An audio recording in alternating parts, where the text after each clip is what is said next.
Deadliest Catch is one of the most fascinating reality shows ever, but with Sig Hansen on the show, things are going to get crazy. Will his actions ruin Deadliest Catch? Let's investigate. Learn some little-known facts about Sig Hansen by watching this video, and more. To find out what they do, we're going to dive into Deadliest Catch. To learn everything, watch through to the very end. Are you ready? Come on! Deadliest Catch is not just a television program. Many people watch and discuss this television program. On April 12, 2005, the Discovery Channel premiered the first episode of Deadliest Catch. The American reality TV program chronicles the lives of crab fishermen on fishing boats in the Bering Sea during the Alaskan king crab and snow crab fishing seasons. It's a lovely sight to watch them display their abilities and issues on camera. The Aleutian Islands Dutch Harbor, Alaska, serves as the base for the fishing fleet. Why is the show called Deadliest Catch? Is a frequently asked question. According to reports, the show's name refers to the high risk of harm or death associated with the work. Although the work appears stunning on camera, it is extremely risky. Deadliest Catch gained popularity after debuting on the Discovery Channel and is currently broadcast worldwide. The show's first season consisted of 10 episodes, with the final one airing on June 14, 2005. Following the success of the first season, they decided to produce more, and each new season has since debuted on the same timetable, which runs from April to June or July. The program, which centers on a fisherman, depicts the perils that both the camera crews and the fishermen encounter while on the water. Because it demonstrates that the sea is not as entertaining and fascinating as one might believe, people who work in this field adore the show. While high waves and gale force winds constantly hit the deck, the fishermen on the show must maneuver hundreds of pounds of crab across a perilous deck, avoid heavy crab pots that swing into place, and lean over the rails to set up pots for launch or recovery. Every episode focuses on a distinct incident, tale, or theme that takes place on one or more boats. However, there are also side stories that are intended to maintain interest. On several boats, they frequently find out more about the histories and activities of one or two crew members, particularly the newcomers. The captains of the fleet are also given a lot of attention, as they demonstrate how they collaborate with their teams and with one another, as well as how they compete with other boats to capture crab. The show frequently discusses the fleet's familial ties and the friendly rivalry between the leaders, particularly between Sig Hansen of the Northwestern and Jonathan and Andy Hillstrand of the FV Time Bandits. The Northwestern is owned by the brothers Sig, Norm, and Edgar Hansen. The Hillstrand brothers, whose son Scotty is on the FV Time Bandit, are the ones with whom they are connected. Keith and Monty Coburn are brothers and members of the Wizards family. Other themes include the high rate of burnout among newcomers and the stress of living on the Bering Sea, and more. Because Alaskan crab fishing is one of the world's most hazardous occupations, the U.S. Coast Guard maintains rescue aircraft at Integrated Support Command Kodiak and their outpost on St. Louis Island, Paul Island. They are frequently seen reaching crab boat crew members who have perished in the choppy Bering Sea, which is close to the northern end of the crab fishing grounds. The episodes concerning the loss of the FV Big Valley in January 2005, the FV Ocean Challenger in October 2006, and the FV Katmai in October 2008 also featured numerous scenes with the U.S. Coast Guard rescue team. While filming the show, Original Productions maintains a camera crew stationed with the Coast Guard in case something similar occurs. One intriguing aspect of the show is that, unlike most reality shows, it does not feature a host on camera. The announcer only connects the various stories by making remarks as the show switches from one boat to the next. Mike Rowe, a voice actor for the Discovery Channel, narrates the story for North American broadcasts. He did a fantastic job with it. Bill Petrie, a voice actor, narrates in the UK. In the show, boats are switched between using a fictitious radar screen. This screen displays the locations of the two ends of the fishing grounds as well as the ship's relative positions. Dutch Harbor is to the south, and St. Paul Island is to the north. Mike Rowe was supposed to be the show's host before he turned to voice acting. According to reports, he appeared as himself on taped footage during the first season's filming. However, Discovery approved Dirty Jobs, another Rowe project, just as the first season's filming was coming to a close. The understanding was that Rowe would only be featured on one video program. The majority of the footage, used in the first season's behind-the-scenes episode, was shot by Rowe. The show began airing a behind-the-scenes miniseries called After the Catch following the conclusion of the third season. Following the catch, The captains engaged in a roundtable discussion about their experiences filming the previous season's episodes. In addition to being an intriguing program, Deadliest Catch's creators have taken several actions to ensure its continued success. They also decided to omit gestures and words that they believed would be inappropriate for TV viewers, taking into account that Deadliest Catch is a movie about daily life in a stressful workplace. For instance, Deadliest Catch has a TV-14 rating under the US TV rating system, with a L for foul language. Additionally, the producers conceal things like bloody injuries, finger gestures, and the anonymity of crew members who aren't being shown by using the common techniques of pixelization and blurring. Sadly, because team members use so many profanities, producers occasionally have to employ alternative methods of swear word censorship, such as employing sound effects rather than the customary bleep.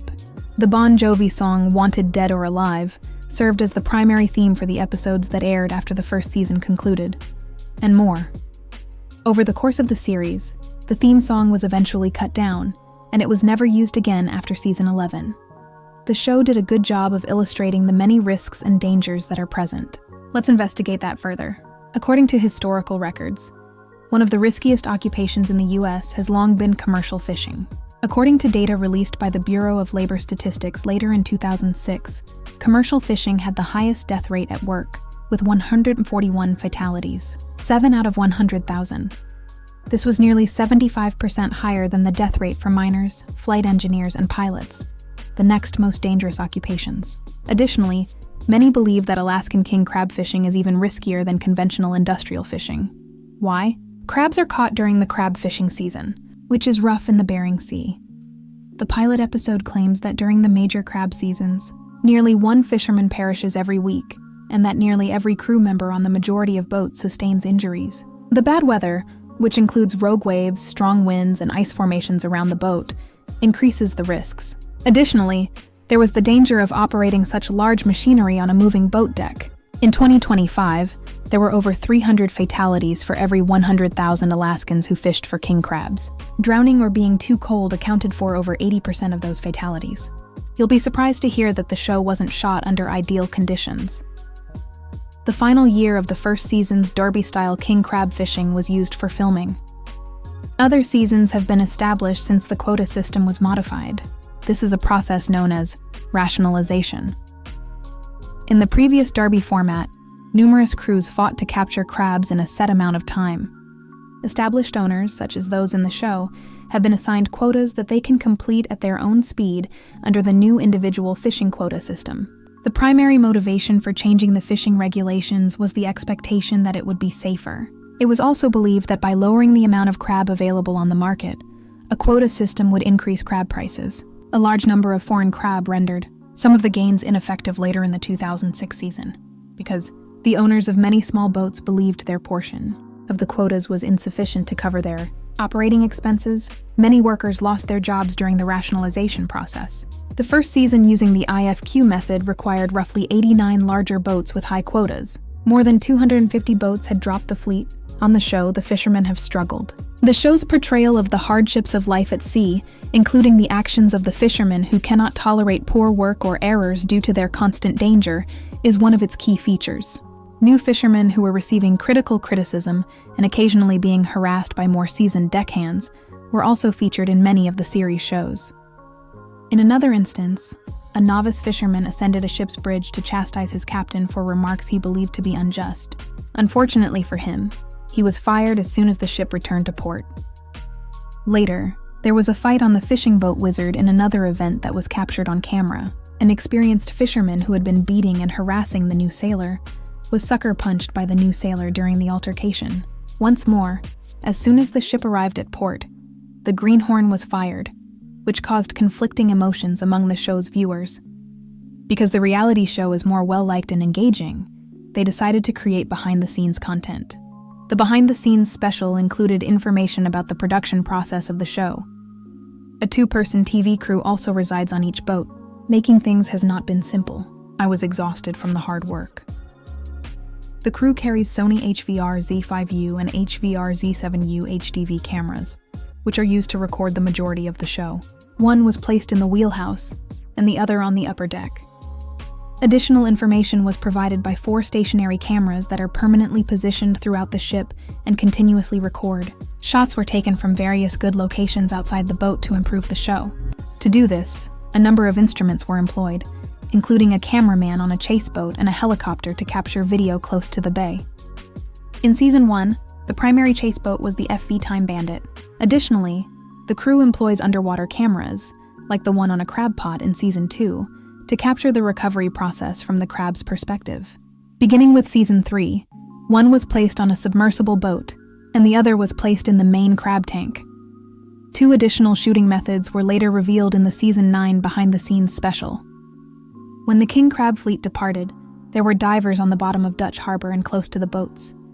They also use a helicopter that has a camera mounted on its belly. The same one was used for filming scenes in Skyfall. Additionally, wireless microphones worn by the fishermen and boom microphones on the cameras were used to record the sound. They also encountered some issues during production. Due to space constraints, the teams do not have an audio mixer on board. During the post-production stage, the sound crew also makes an effort to utilize actual sounds that were recorded on the boats. The cameras are constantly being damaged by corrosion, ice, and collisions, despite the fact that the equipment is meticulously sealed to keep water out. In addition to issues with output, there were issues with the employees. Take a look at what transpired. During the TV series, the FV Northwestern's captain Sig Hansen joined and assisted the directors and crew with technical problems. The camera crews that record episodes of Deadliest Catch and the fishermen who operate the boats are both in danger while performing their duties. The show's initial seasons were where the issues started. Many of the camera crews were initially inexperienced with operating crab boats. They frequently encountered dangers that aren't typically associated with documentaries. On Jimmy Kimmel's talk show, Captain Sig Hansen revealed that he had saved a reporter's life during the first season. Just as a 900-pound crab pot dangling from a crane crossed in front of the shooter, he had to shout at him to get out of the way. The behind-the-scenes special later revealed a significant issue at another event. On the deck of one of the boats, a cameraman's leg fell through an open hatch while he was not looking. This was an accident on his part. There were 3 broken ribs. The cameraman explained that the captain of a crab boat usually purchases a case of beer for the entire crew. In addition to these issues, there were exchanges between the film crew and the fishermen who occasionally appeared on the show. Wizard Captain Keith Colburn ordered the cameras to stop filming in a Season 4 episode because he and his brother Monty were fighting. To keep everyone from seeing how bad things were getting, they attempted to turn off the cameras. Even though the cameras were off, they were so excited that they neglected to remove their wireless microphones. Because their microphones were still on, their argument was captured on camera, and the episode featured it. Additionally, Captain Phil Harris requested that the reporter not disclose his injuries to anyone in Season 4 of FV Cornelia Marie because he believed it would prevent him from fishing. Later, crewman and acting Captain Murray Gamrath asked a cameraman to watch him and report back to him if something went wrong. More issues arose during the shooting process. Something horrible occurred in Season 5. His sister passed away. It was Jake Anderson. The Northwestern's camera crews were instructed not to capture crew member Jake Anderson hearing the news of his sister's passing, but they did so. Later, on September 28, 2010, it was revealed that the Hillstrand brothers, Andy and Jonathan, and Sig Hansen, 3 of the show's key captains who had been there the entire time, would not be returning because they were sued by Discovery Communications. On October 8, 2010, it was announced that the 3 captains would return for the 7th season after striking a deal with the Discovery. Everyone was devastated when a key cast member passed away on the set on January 29, 2010. Captain Phil Harris, who had previously claimed to be too exhausted, went to his stateroom to get his painkillers and passed out while the original productions crew filmed footage for Season 6 of the FV Cornelia Marie unloading Copilio crab at St. Paul Island. Steve Ward, a second-year engineer, discovered him on the ground. He was awake, but his left hand and leg were immobile. Ward sent his children, Josh and Jake, to his stateroom as soon as he saw him and immediately called for assistance. Harris requested that the camera crews continue to film him, according to Tom Beers, the show's creator and director. We want to remember all the dynamics, but at the same time, the guy was persistent when we were doing this, saying, "Dude, you've got to. We've got to have an end to the story about the strength and resiliency of familial bonds, especially the father or son bond." "You want to film this? Film this," Beers recalled. Additionally, he said that while Harris was being flown to Anchorage, Alaska, they continued shooting in accordance with his wishes. In order to relieve the pressure that was accumulating in his skull and prevent further brain damage, doctors performed emergency surgery on his brain. After spending 11 days in the intensive care unit, ICU, he passed away on February 9, 2010, as a result of the aftereffects of his stroke. The show had to continue even though everyone was sad about the death. At his funeral on After the Catch, the Soul Rebels brass band performed jazz in the New Orleans style. Both praise and criticism were directed at Deadliest Catch's issues and challenges. Deadliest Catch consistently receives high ratings for the Discovery Channel, according to reports. However, the third season of the show drew in over 49 million viewers, and each first-run episode drew in over 3 million viewers. As a result, it was among the most watched cable TV programs in 2007. Further investigation revealed that Season 6's overall ratings were over 10% higher than Season 5's. As a result, Deadliest Catch consistently secured its primetime slot. Slow Burn received a record-breaking 4 ratings at the beginning of the season. On June 22, 2010, 6 million people watched. The first of 5 shows about Phil Harris's stroke and how it affected his life was seen by 5 people. On July 13, 2010, they released an episode called Redemption Day, which concluded with Harris's death, and 2 million people watched, a 10% increase over Slow Burn. At 8, the audience set yet another show record, 5. It was the third most watched show in Discovery Channel history, with 5 million viewers. Later that year, the New York Times examined the top 50 TV series on Facebook and discovered that Deadliest Catch was most popular in cold, rural, and coastal regions, particularly in Alaska and Maine. Furthermore, the 2011 reality show was hailed by Matt Zoller Seitz as a true documentary about the consequences of physically demanding work. Additionally, he claimed that other programs that aim to emulate it, such as Ice Road Truckers and Swamp People, lack the ambiance and in-depth psychological analysis that distinguish this program. The admissions demonstrated the widespread admiration and respect for Deadliest Catch. You're going to do some direction here this morning. Hey, Sig. Hansen nearly destroyed Deadliest Catch at one point in his career by discussing a lot of his own issues. Let's hear what he has to offer. For decades, Sig had spent a significant portion of his life working in the chilly, choppy Bering Sea. His age was 59. Sig stated in an interview with Fox News Digital that other factors besides the cold and rain also endangered his life. His job also carried additional risks. He then bluntly informed them of the poor decisions he had made while at sea. Out of pride, he once made a mistake that nearly cost him everything. Well, it was the icing down that was ego-driven, said Sig. It's not a good thing when your ego takes precedence over common sense, such as when you worry about earning more money. That statement is true. Later, Sig reflected on a career that was full of high-stakes decisions and even higher consequences. Despite surviving some of the most treacherous fishing conditions, he admitted that there were moments he would never stop regretting. He shared, "There is a great deal of regret. I had a heart attack at sea, oh my God. It might have been wiser for me to hang up the spurs long ago. We've made a lot of mistakes and feel bad about a lot of things, but we've been fortunate. For fishermen, there's always that one bad season, right? It's good that nobody has died and that everyone is doing well. Aside from this, he nearly experienced a horrible incident when he first joined Deadliest Catch. He told her directly that he was still troubled by the incident. He made a mistake in his early years that seriously wounded a staff member. That happened many years ago when I was about 27 or 28 years old. It was after a storm, and I saw the wave coming but forgot to set off the alarm to let him know. When it struck him and flung him across the deck, his back was severely injured.